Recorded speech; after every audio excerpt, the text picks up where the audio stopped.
Hello dear students. आज का हमारा ई क्लास का टॉपिक है ज्योमेट्रिक मीन यानी गुणोत्तर माध्य।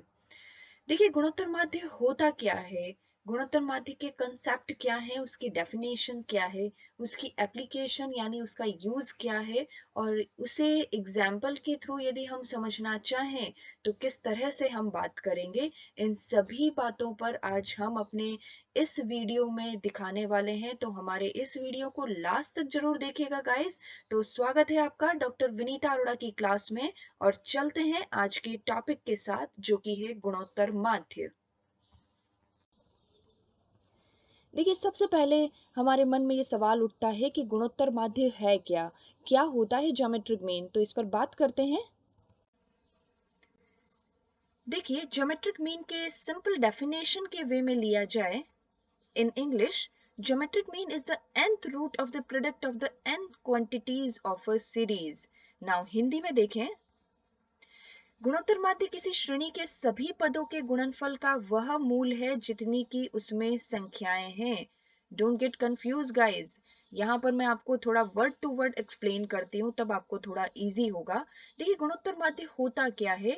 यदि हम गुणोत्तर माध्य की बात करें तो हम किसी सीरीज में जितनी भी संख्याएं अवेलेबल है, जितनी भी वैल्यूज है, उन सभी का मल्टीप्लाई कर लीजिए, उन सभी का गुणनफल निकाल लीजिए, और इस तरह से जो प्रोडक्ट हमें मिलेगा, जो संख्या हमें मिलेगी, उसका उतना ही रूट कैलकुलेट करना है जितनी की उसमें संख्याएं थी।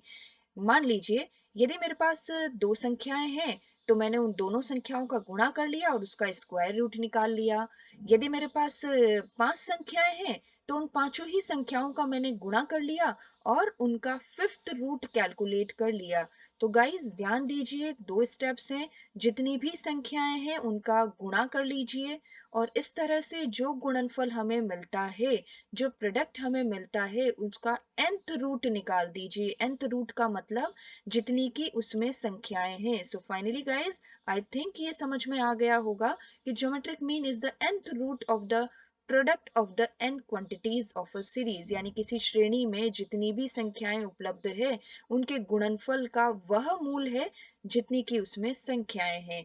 देखते हैं इक्वेशन फॉर्मेट में यदि हम इसे लिखना चाहें तो देखिए, x1 x2 x3 xn तक जितनी भी संख्याएं उसे मल्टीप्लाई कर लीजिए और उसका nth रूट कैलकुलेट कर लीजिए। ये तो हम यदि हम रूट फॉर्मेट में लिखना चाहें, उसका इक्वेशन मैंने आपको दिया। एक और तरीका हो सकता है इसे लिखने का, वो है पावर फॉर्मेट यानी घात के रूप में।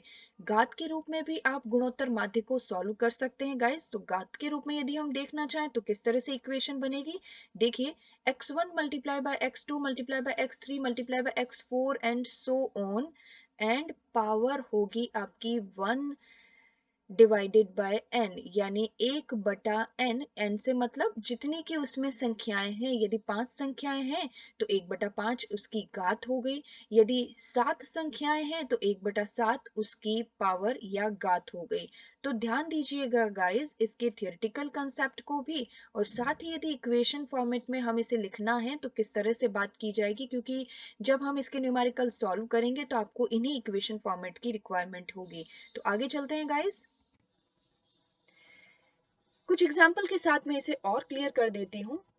मान लीजिए मेरे श्रेणी में दो संख्याएं हैं, 3 और 3। तो यदि हम इसे रूट फॉर्मेट में लिखना चाहें तो 3 मल्टीप्लाइड बाय 3 का स्क्वायर रूट निकाल लिया तो 3 हमारा गुणोत्तर माध्य हो गया। या फिर हम पावर फॉर्मेट में काम करना चाहें तो 3 multiply by 3 1 divided by n, n यहाँ पर 2 है तो 1 डिवाइडेड बाय 2 ये पावर में हो गया इज इक्वल टू 3 हो गया। इसी तरह से यदि मेरे पास संख्याएं हैं 2 8 और 32, तो इसे यदि रूट फॉर्मेट में लिखना चाहें, यदि मूल फॉर्मेट में लिखना चाहें, तो 2 × 8 × 32 का थर्ड रूट हम कैलकुलेट करेंगे तो ये 8 आ गया। या फिर हम इसे पावर फॉर्मेट में लिखना चाहें तो 2 मल्टीप्लाई बाय 8 मल्टीप्लाई बाय 32 की पावर 1 डिवाइडेड बाय 3। तो इस तरह से हमें 8 मिलेगा। इसी तरह से एक और एग्जाम्पल आपके सामने, यदि चार संख्याएं हैं तो 2, 6, 4 और 27, और इनको यदि रूट फॉर्मेट में लिखना चाहें तो फोर्थ रूट होगा इनका 6, और यदि हम पावर फॉर्मेट में लिखना चाहें तो 1/4 की पावर के साथ इन संख्याओं में हमारा गुणोत्तर माध्य मिलेगा 6। नाउ आपके मन में क्वेश्चन आ रहा होगा कि इसको कैलकुलेट कैसे किया जाएगा, क्योंकि स्क्वायर रूट तो हम कैलकुलेटर में कैलकुलेट कर सकते हैं, लेकिन थर्ड रूट, फोर्थ रूट कैसे कैलकुलेट किया जाए, या हम पावर्स कैसे कैलकुलेट करते हैं। सो गाइज, हम अपने अगले वीडियो में इसके कैलकुलेशन को आपको सिखाएंगे, और with the use of simple calculator, आपके सिंपल कैलकुलेटर के यूज से हम इसको कैलकुलेट करना सिखाएंगे। तो गाइज, ज्यादा परेशान मत होइए, आपको करना केवल इतना है कि मेरे अगले वीडियो को जरूर से आप देखें, जिसमें इसकी कैलकुलेशन को आपको सिखाया जाएगा। तो गाइज, आगे चलते हैं। ज्योमेट्रिक मीन की एप्लीकेशंस क्या है, कहाँ कहाँ हम ज्योमेट्रिक मीन को यूज़ कर सकते हैं, क्योंकि जनरली जब आपके सामने क्वेश्चन आएंगे तो आपके सामने बड़ा कंफ्यूजन होगा कि अर्थमेटिक मीन कैलकुलेट करें, हार्मोनिक मीन कैलकुलेट करें, या ज्योमेट्रिक मीन कैलकुलेट करें। गाइस, अर्थमेटिक मीन कहाँ कैलकुलेट होता है, हार्मोनिक मीन कहाँ कैलकुलेट होता है, ये मैं अपने पिछले वीडियो में बात कर चुकी हूँ। इसे अच्छे से पढ़ने के लिए आप मेरे डिस्क्रिप्शन बॉक्स में इसका लिंक दिया हुआ है, इसे गो थ्रू जरूर कीजिए। लेकिन आज यदि हम ज्योमेट्रिक मीन की एप्लीकेशन की बात करें, यानी कहाँ पर ज्योमेट्रिक मीन का उपयोग किया जाता है, तो देखिएगा, जहाँ संख्याओं में गुणोत्तर वृद्धि होती है, गुणोत्तर वृद्धि से मतलब मल्टीप्लिकेटरी इंक्रीमेंट हो रहा है, मल्टीप्लाइज में इंक्रीमेंट हो रहा है। जैसे कि एग्जांपल लें, जनसंख्या वृद्धि, जैसे 2 से 4, 4 से 8, 8 से 16, 16 से 32 होगा, यानी 2 multiply by 2 multiply by 2 multiply by 2 हो रहा है। लेकिन यदि गुणोत्तर वृद्धि ना हो तो क्या होता है, योगात्मक वृद्धि होती है, 2 प्लस 2 प्लस 2 प्लस 2, 2, 4, 6, 8। लेकिन जहां पर वृद्धि मल्टीप्लिकेटरी वे में हो, गुणोत्तर रूप में बढ़ रही हो, 2 से 4, 4 से 8, 8 से 16, 16 से 32 एंड सो ऑन, तो ऐसी स्थिति में हम गुणोत्तर माध्य का उपयोग करेंगे। जनरली जहां पर जनसंख्या वृद्धि वाले क्वेश्चन आते हैं, वहां पर बिना सोचे समझे आप ज्योमेट्रिक मीन का यूज कीजिए। प्रतिशत वृद्धि दरों में आपको कहा जाए जनसंख्या बढ़कर 120% हो गई, किसी गांव की जनसंख्या बढ़कर 150% हो गई, या किसी शहर में बालिकाओं के जन्म लेने का आंकड़ा गिरकर 90% रह गया, तो ऐसी स्थिति में हम ज्योमेट्रिक मीन का ही यूज लेंगे जहां पर प्रतिशत वृद्धि दरों की बात की गई हो।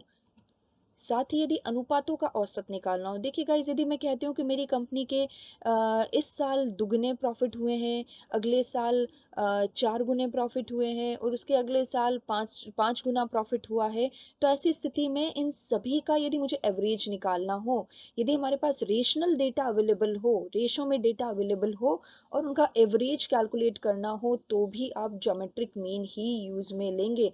गाइस, ध्यान दे दीजिएगा, यहाँ पर यदि जनसंख्या वाले क्वेश्चन हो, यदि प्रतिशत वृद्धि दर वाले क्वेश्चन हो, या अनुपात वाले प्रश्न हो, उसमें आप ज्योमेट्रिक मीन का ही यूज करेंगे। So guys, a big thanks to you all for subscribing my channel, for watching my video. So guys, करना केवल इतना है कि आप मेरे इस वीडियो को यदि पसंद कर रहे हैं, यदि आपको समझ में आ रहा है मेरा कंटेंट, तो इसे शेयर कीजिए, और मेरे चैनल को सब्सक्राइब करना तो बिल्कुल भी मत भूलिए। So thank you guys, thank you so much.